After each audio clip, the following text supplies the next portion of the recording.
Un día viajábamos en un vagón de segunda rumbo al Cusco, ahí en Perú. Y delante nuestro se sentó una pareja de cholos sumamente simpáticos. Ella, muerta de risa, informaba a todo el mundo que en su canastita tenía unos pollos. Para confirmar la noticia, levantaba levemente la manta que la cubría y luego introducía los dedos y hacía como si jugaba con ellos, mientras miraba de reojo con cierta picardía a todos los que estábamos presentes. Al fin, y con la boca ancha y mostrándonos sus enormes dientes, decía con toda su voz: «Están logrados». Su satisfacción era gigante. El cholo a su lado también hervía de placer, y era casi como si hubieran contribuido de alguna manera a ese logro. Me llamó la atención aquello de lograr los pollos.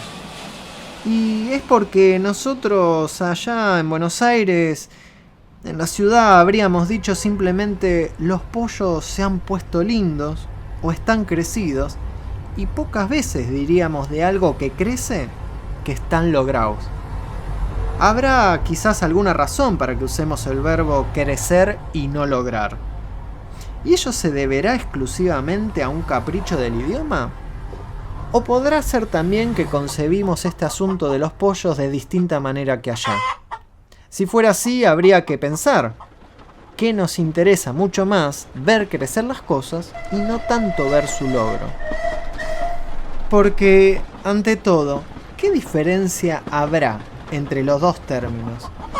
Porque decir que un pollo está logrado significa que este pollo ha llegado a lo mejor que puede darse en materia de pollos, casi como si hubiera arribado a un tope máximo a que pueden llegar ellos. Verlos crecer, en cambio, significa que no hay tope, como si el crecimiento fuera infinito, o mejor, como si no nos interesara el hecho de logro en sí. Evidentemente, usar el verbo crecer en vez de lograr debe tener una cierta significación. Ante todo, estamos aburridos de ver crecer todas las cosas entre nosotros, porque crecen los chicos, crecen los árboles, crecen los pescados, los edificios y a veces la cuenta bancaria. Todo crece. Y es tan común, tan cotidiano, tan repetido y por eso tan prescindible el crecimiento para nosotros, que no nos inquieta, hasta nos parece natural que sea así. Tan es así que a veces solemos molestarnos cuando algo no dio síntomas de crecimiento. Por ejemplo, cuando nos topamos con un amigo y decimos luego de él, con algún desprecio, ¿no? Es siempre el mismo, no cambia nunca. Evidentemente no ha crecido. Pero, ¿de dónde viene aquella indiferencia ante el crecimiento? Podríamos decir quizás que esa indiferencia viene del hecho de que intervenimos en ese crecimiento. ¿Acaso no le damos vitamina a los chicos? ¿No regamos las plantas? ¿No ponemos un ladrillo tras otro en los edificios y agregamos un peso tras otro para engordar y hacer crecer nuestra cuenta bancaria? Y es más, como ese crecimiento depende de nosotros, no le conocemos el límite. Nos lamentamos siempre que los chicos no crezcan un poco más, que los edificios no sean un poquito más altos, o agregamos un piso más al que ya tenemos. Estamos afectados por cierta euforia del crecimiento. Y eso está muy bien. Pero veamos un poco más. ¿Sabemos realmente, en serio, entre nosotros, sabemos hacia dónde crecemos? Parece que no. Todos pertenecemos a alguna asociación de egresados del 5º año del Nacional, ¿no? Como quien se junta con sus amigos de primaria, que se reúnen todos los años para celebrar su título.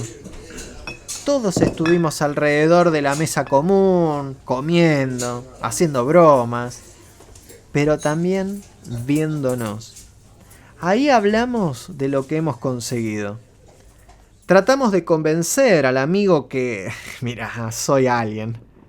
Pero la verdad es que fulanito tiene algunas arrugas más. Que Sultano hizo unos pocos pesos. Que a Mengano le fue mal en su matrimonio y tuvo que divorciarse. Que Perengano tiene una expresión triste y no quiere decir lo que le pasa. Y en todo flota la extraña sensación de que todos hemos crecido. Pero algo nos falta. Más aún, ¿por qué nos reunimos todos los años? ¿Será realmente para ver lo crecido que estamos? ¿O para ver todo lo contrario? Que nada pasó con nosotros porque total, nada puede ocurrir ya en la gran ciudad. Realmente, si aquella chola fuera una diosa y llevara a toda la asociación de egresados de 5º año del Nacional dentro de la canasta, ¿podría decir ella de nosotros también, están logrados?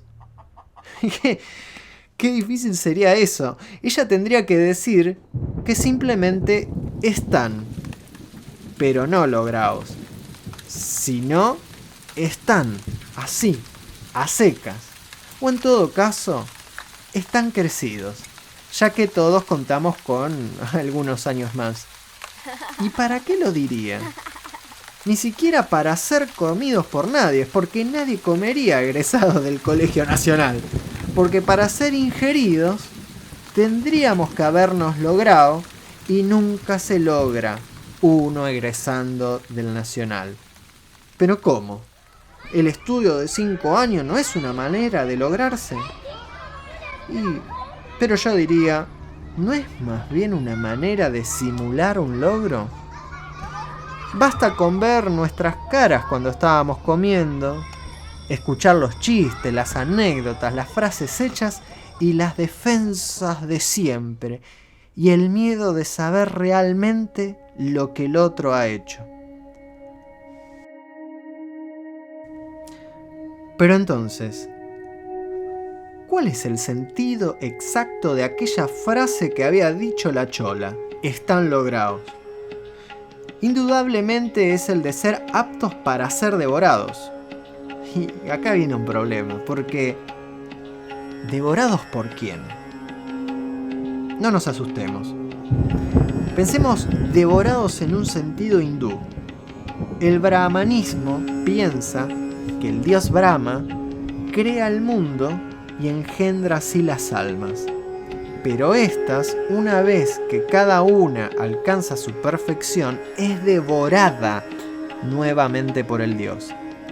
Brahma era un poquito la chola, metida sin embargo en un tren cósmico, y seguramente levantaría también el paño que cubría la canastita y vería ahí las últimas almas llegadas para ver si estaban logradas y así ingerirlas. El hindú recobraba de esta manera la máxima finalidad, el logro total que era el de ser devorado nuevamente por la divinidad. Pero, ¿conseguimos nosotros en nuestra gran ciudad una finalidad igual? Realmente en eso somos inferiores a los pollos de la chola. Nunca podremos decir que estamos logrados, porque ni siquiera tenemos un dios a mano para preguntarle cómo es ese logro final. Pero no nos asombremos. La chola aquella era campesina y los campesinos ven nacer, crecer y morir las cosas y los seres vivientes. Saben que todos llegan a un tope en el cual se logran y luego se malogran en tanto mueren. ¿Qué sabemos nosotros de eso si todo alrededor nuestro crece hasta el infinito? En ese sentido andamos como a horcajadas de la vida sin saber en qué consiste, y por eso nos falta el tope del crecimiento. Por eso simulamos logros en la ciudad. Logros transitorios que se consiguen estudiando la bolilla del programa, dando conscientemente los exámenes, cumpliendo con los créditos, fabricando cositas, inventando nuevas máquinas como formas externas.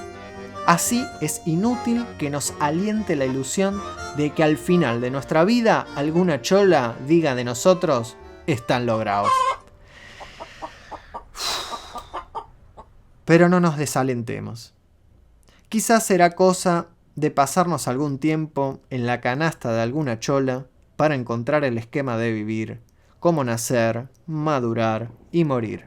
Pero logrado, como quería la chola y como quería Brahma, y asumiendo lo que somos realmente, antes del título o de los 4 pesos que tenemos. Casi como si fuéramos un simple pollo y en una canasta. ¿Pero cómo? ¿Nos vamos a pasar toda la vida en una canasta con olor a pollo? Eso nunca lo soportaríamos.